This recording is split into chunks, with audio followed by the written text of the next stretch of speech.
जय मसी सबैलाई स्वागत छ मेरो युट्युब च्यानलमा। तपाईहरु सम्पूर्णलाई आज पनि म तपाईहरुको माझमा केही विशेष कुराहरु ल्याएर उपस्थित भइसकेको छु। साच्चै नै तपाई र मैले विशेष ध्यान दिनुपर्ने कुराहरु हाम्रो आफ्नो लागि धेरै सम्झौता हामीले गर्नुपर्दछ, तर हामी आफ्नो सफलता पाउन सक्छु अनि मात्र हरेक साथमा रहने आफन्तहरूले हाम्रो प्रगतिमा थुप्रै कुराहरुमा बाधा अडचन ल्याइरहेका हुँदछन्। प्रियहरू, साँच्चै नै हामीले धेरै कुराहरु बुझ्न आवश्यक छ र हामीले धेरै कुरा सिक्न आवश्यक छ। विशेष गरी आज म तपाईहरुको माझमा हामीले हाम्रो जीवन सफल पार्न र आफूलाई एक सक्षम नागरिक बनाउनलाई विभिन्न बाधा अनि अडचन झेलिरहेका हुँदछौँ। परमेश्वरको राज्यमा पनि थुप्रै सेवकाईको दौरानमा हामीले विभिन्न किसिमका समस्याहरू, विभिन्न किसिमका हामीले सम्झौताहरू गरिरहेका हुँदछौँ। प्रियहरू, परमेश्वरको राज्यमा हामीले यसरी बुझ्दछौँ भने प्रभु येशूले हाम्रो लागि दुःख कष्टहरू त्यो कल्वरी क्रुसमा उठाउनु भएको त्यो कष्टलाई जब हामी सम्झिँदछौँ भने हामीले यसरी हेर्दछौँ भने एक झलक साँच्चै नै प्रभुले हाम्रो निम्ति, हाम्रो पापको निम्ति कति दुःख कष्ट उठाउनु भयो, तर हामी भने हाम्रै लागि पनि हामी त्यो उठाउन मान्दैनौँ। हामी ब्याकटर्न हुँदछौँ र हामीले कुनै गाह्रो साह्रो परेपछि हामी त्यो सेवकाई छोड्दछौँ र विभिन्न ठाउँमा जाँदछौँ र आफ्नो जीविका पार्जन गर्ने तरिकाहरू रोज्दछौँ। प्रियहरू, साँच्चै नै म पनि सेवकाई गरिरहेको अवस्थामा यो लकडाउनको समयले गर्दा परमेश्वरको राज्यलाई विशेष केही सहयोग पुर्याउने यी कुराहरू म भिडियो बनाएर हालिरहेको छु र तपाईहरुले मेरो युट्युब च्यानल लोकेश जयगढी युट्युब च्यानललाई लाइक, कमेन्ट अनि सब्स्क्राइब गरिदिनु हुनेछ भन्ने विशेष आशाका साथ यो जो भिडियो हेर्नुहुन्छ उहाँहरू नयाँ हुनुहुन्छ भने कृपया अवश्य गर्नुहुनेछ। विशेष गरी मैले तीनवटा कुरा ल्याएको छु। हामीले आफ्नो लागि धेरै सम्झौता गर्नुपर्दछ अनि मात्र सफलता पाउन सक्दछौँ र साँच्चै नै हामीले आफ्नो लागि थुप्रै कुरा गर्न चाहन्छौँ तर अरूको लागि होइन। प्रियहरू, थुप्रै मान्छेले थुप्रै किसिमको अहिले यो कोभिड-19 कोरोना भाइरसको समयमा हामी थुप्रै आफ्नो जीवन बचाउन चाहन्छौँ र हामीले अरूको निम्ति पनि प्रार्थना गर्नुहोस्। विशेष गरी हामीले आफ्नो निम्ति मात्र नभएर अरू कसैलाई पनि सम्झिन आवश्यक छ। प्रियहरू, साँच्चै नै प्रभु येशूले भोगेका कुराहरू हामी याद गरौँ भने साँच्चै नै त्यो समयमा परमेश्वरको राज्यलाई कसरी बुझिरहेका छौँ हामीले यो समयमा। साँच्चै नै हामीले परमेश्वर पिताको विषयलाई हामीले हेर्दछौँ भने 2000 वर्षभन्दा अघिको कुराहरू के भन्नुभएको छ भने त यूहन्ना 3:16 संसारलाई परमेश्वरले यस्तो प्रेम गर्नुभयो कि उहाँको एकलौटी पुत्र पनि के त हाम्रो निम्ति दिनुभयो भन्नुभएको छ कि संसार उहाँ 17 पनि भन्दछ उहाँ संसार उहाँद्वारा बाँचोस् भनेर।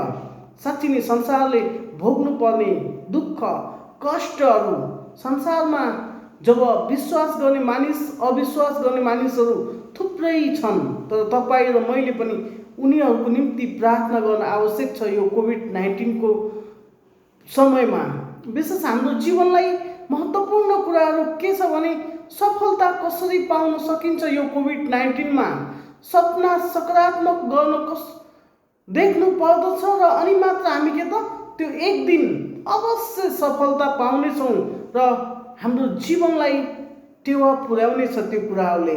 विशेष मुख्य कुरो म तपाईलाई भन्दछु, विश्वास गर्नुहोस् र धैर्य धारण गर्नुहोस् र आफ्नो जीवनलाई महत्त्वपूर्ण कुराले सम्हाल्नुहोस्। डर, चिन्ता अनि नेगेटिभ सोचले होइन। प्रियहरू, हामीले सकारात्मक सोच राख्दछौँ भने हामी सही सिद्धान्तमा अगाडि बढ्दछौँ भने हरेक कुराबाट हामी थुप्रै विभिन्न बाधा अडचन आए तापनि हामी त्यसलाई जित्नेछौँ, त्यो समस्यालाई पराजित गर्नेछौँ, हामी विजय हासिल हुनेछौँ। साँच्चै नै अनि मात्र हामीले के गर्दछौँ त सफलता पाउँदछौँ। कतिपय मानिसहरूले भन्दछ धर्मको लागि जीवन बनाइदिएका हौँ भन्ने कुरो थुप्रै पण्डितहरूले भन्दछन्। तर बाइबलले भन्दछ हाम्रो लागि प्रभु येशूले एउटा धार्मिकता ल्याउनु भयो र हाम्रो निम्ति उहाँ स्वयं क्रुसमा चढ्नु भएको कुरा हामी जान्दछौँ, बाइबलमा पढ्दछौँ प्रियहरू। त्यो विषयलाई हामी विशेष हेर्दछौँ भने यूहन्ना 14:6 प्रभु येशूले भन्नुभएको छ, बाटो सत्य जीवन म नै हुँ, मद्वारा बाहेक कोही पनि पिताको आउन सक्दैन, जान सक्दैन भन्ने कुराहरू हामी बुझ्दछौँ। विशेष गरी ती कुराहरू बुझेर पनि हामी विशेष गरी आफ्नो लागि मात्रै, आफ्नो जीवनको लागि मात्रै केही गर्दछौँ भने त्यो व्यर्थै छ प्रियहरू। कतिपय विडम्बनाको समय यो विभिन्न समस्या अनि विभिन्न रोग बिमारले त्रस्त गरेको छ यो संसारमा। मानिसहरूले थुप्रै मानिसले भन्दछन्, भविष्य वक्ताले पनि भविष्यवाणी गर्दछन्, अहिलेसम्म त्यो दबाईहरू मिलिरहेको छैन। थुप्रैले यो हुनेछ, त्यो भइएको थियो भन्ने खोज त वैज्ञानिकहरूले पनि गर्दछन्, तर वर्तमानलाई कसैले देखेको छैन प्रियहरू। केवल परमेश्वर पिता र प्रभु येशू ख्रीष्ट बाहेक अरू कोही पनि जान्दैन वर्तमान कुरालाई। र साँच्चै नै तपाईँ र मैले बुझ्नुपर्ने कुरा के छ भने प्रेरितको पुस्तकमा जब हामी हेर्दछौँ भने 9 अध्यायको 4 र 5 त्यहाँ प्रभुको राज्यको विषयमा लेखिएको कुराहरू अवश्य हामीले बुझेका कुराहरूलाई अवश्य हामी निहालेर हेर्न आवश्यक छ। साँच्चै नै त्यहाँ परमेश्वरले के त अरूलाई त्यो कुराहरू सिकाउनु भएको कुराहरूलाई विशेष हामीले पाउँदछौँ। र हरेक असल बन्न चाहनु हरेक मानिसको दायित्व हो र हरेक मानिस असल बन्न चाहन्छ, तर असल कसरी बन्ने त भन्ने कुरो महत्त्वपूर्ण छ। त्यहाँ असल कसरी बन्ने, अहिलेको समयमा मानिसहरू एक अर्कालाई सहयोग गरेर, एक अर्कालाई उत्साह गरेर, एक अर्कालाई सहयोग अनि सम्झौता गरेर मानिसहरू त्यहाँ आफ्नो नाम चर्चामा कमाइरहेका छन्। साँच्चै नै तर सङ्घर्ष गर्दैनन्। र किनभने कसैले मलाई दिदियोस्, कसैले मेरो निम्ति प्रार्थना गरिदियोस्, कसैले मेरो निम्ति उपवास बसिदियोस् भन्ने थुप्रै मानिस हुनुहुन्छ भने कृपया बदलिनुहोस् र आजदेखि आफूले पनि केही सङ्घर्ष गर्न सिक्नुहोस्। साँच्चै नै हाम्रो जीवन अद्भुत रीतिले परमेश्वरले बनाउनु भएको छ, तर मानिस यसरी दोधारमा फलदायक जीवन जिउन सफल हुँदैन।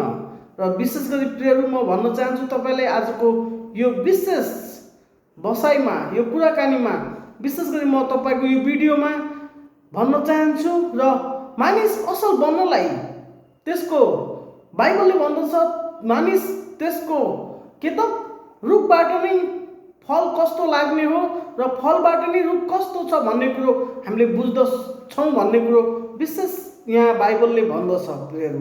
मत्तीको पुस्तकमा हामीले हेर्दछौँ भने हामी त्यहाँ भेटाउन सक्छौँ। मत्ती 12:33 हामीले अवश्य त्यहाँ भेटाउँदछौँ कि तर एक रुखको फल कस्तो हुन्छ भन्ने कुरो हामीले त्यहाँ बुझ्न सक्दछौँ।